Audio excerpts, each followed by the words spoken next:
Vâng.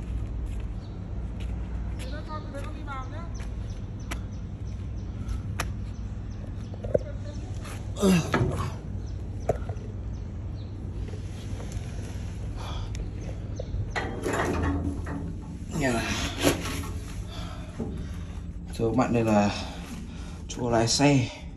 Thì đây là chân phanh này, kia là chân phanh này, đây chân ga này và đây chân côn. Đây là cái chỗ lái xe, quên, đây cái chỗ điều khiển xích. Thì tiến lên thì xích xe này nó sẽ chạy mạnh hơn, còn tiến lùi thì xích bên này sẽ chạy yếu hơn. Thì cái này tương tự như thế nhưng thực tế cái này bị kẹt. Đây là cái cần đổi số nhưng mà thực tế rất cứng thì không di chuyển được. Cái này thì mình không nhớ, mình không biết. Đây là các cái ống kính để lái xe viên nhìn qua, nhưng thực tế bị hết rồi, không nhìn thấy gì lắm. Đây là cái cầm tay để khóa cái cửa. Thì thực tế là cửa nó bị khóa cho nên là không làm gì được. Và đây là bên trong xe. Kia là chỗ pháo. Đây, pháo của cái chỗ pháo này thì nó chia là hai khu. Đây là khu của xạ thủ, người bắn xe tăng, và khu của chỉ huy. Thì những lời đầu tiên là xe tăng này rất là rộng, cho chỗ tài xế rất là rộng, cả khu này rất là rộng, có thể là chứa 2-3 người nữa.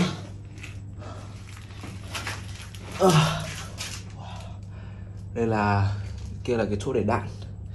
Thì đầu tiên mình sẽ vào cái chỗ của xạ thủ. Chỗ của xạ thủ này, chỗ để chân này. Thì trước khi ngồi thì mình giới thiệu qua. Đây là chắc là bộ radio, tại vì là có những cái thứ mà để thay đổi lần tần số.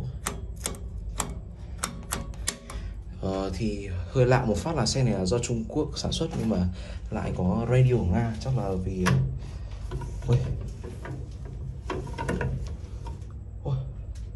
xe này xoay tháp pháo, ôi xịn đấy nhỉ. Chờ tí các bạn đợi một tí ạ. Thì đây là cái pháo, đây là pháo chính. Pháo này là pháo đầu 85mm. Thì tầm ra là 8.5 cm. Thì đây là cái ống nhòm này thì không nhìn qua nó bị bịt rồi, nhưng mà đấy, nó trông rất đơn giản. Đây là cái nâng súng, cái này nó sẽ nâng lên nâng súng. Còn cái này cái kíp bắn. Thì thường xe tăng Nga nó có tận 2 cái kíp bắn, một cái kíp nữa là kíp là phải dùng khi mà cái này bị hỏng, nhưng mà thực tiếc chắc bị gỡ mất rồi. Còn kia là đây là cái xoay tắp pháo. Thì thưa các bạn, đây là xoay có thủ công này. Còn nếu mà khi mà các bạn nối lên đây này thì nó sẽ xoay ắc quy ở đâu không chắc là lúc này ắc quy không có dùng xe tăng khác này. Thì đây bên trên xong đây là một cái chỗ ống nhìn khác này, nhưng mà pháo chính quên, pháo thủ ấy, là có chỗ nhìn ở chỗ này là chính này. Thì không biết nhìn ra ngoài sẽ bị lỗ bịt rồi, nhìn khá là mờ thôi.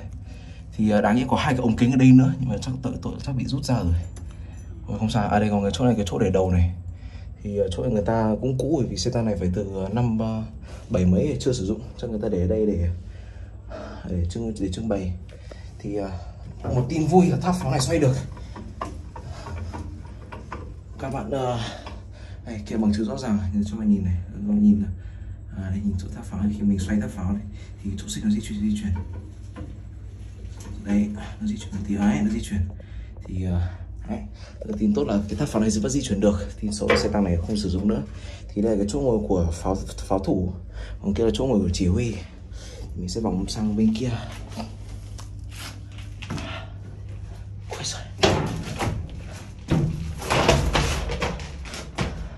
Và hiện tại các bạn, đây là động cơ V12.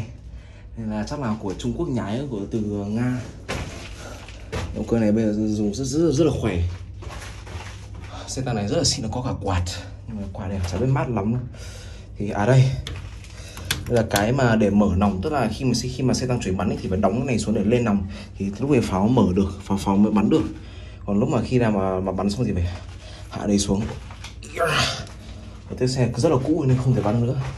Thì đây là chỗ của chỉ huy. Chỉ huy thì như tên đã đề cập thì chỉ huy xe thôi. Thì bên này là súng PKT, do là cũng của Trung Quốc nhái, của Nga hết. Còn đây là một ống nhìm riêng. Nhìn riêng, trong đây là đèn. Thực tế là xe này ắc quy hỏng nên không dùng nữa. Thì đấy là đại khái bản chất xe tăng trong xe tăng này. Thì một cái dở cho chỉ huy là chỉ huy vừa phải nạp đạn nữa, tại vì xe chỉ có 3 người thôi, mà xe không phải là pháo nạp tự nạp, mà là pháo phải tự nạp bằng tay. Chỗ cái chỉ huy trên này có một cái bệ số máy nữa, nhưng mà thực tế cửa bị khóa này không mở được. Như vậy đây, quanh xe đây là một cái đèn, thì cái đèn để chiếu sáng xe này. Thì xe đặc điểm một cái xe hay là một là xe rất là nhẹ nên có thể lội nước được.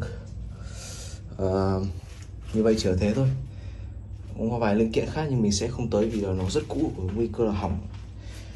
Thì ở dưới này là thảm chỉ cho mát chân, thì thực ra sau cái này người ta cho thêm vào, chứ bình thường xe tăng là sẽ không có cái chỗ mát chân này. Mọi vậy rồi là kít lái nó cho vào.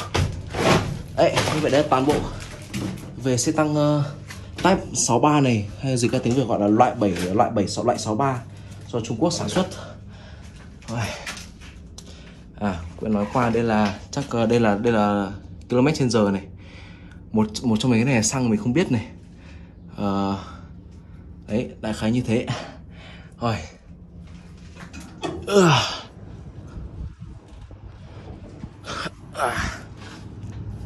Về mình bò khỏi xe, khiếp nóng quá. Xe bị để bên ngoài sân cho nên là rất là nóng.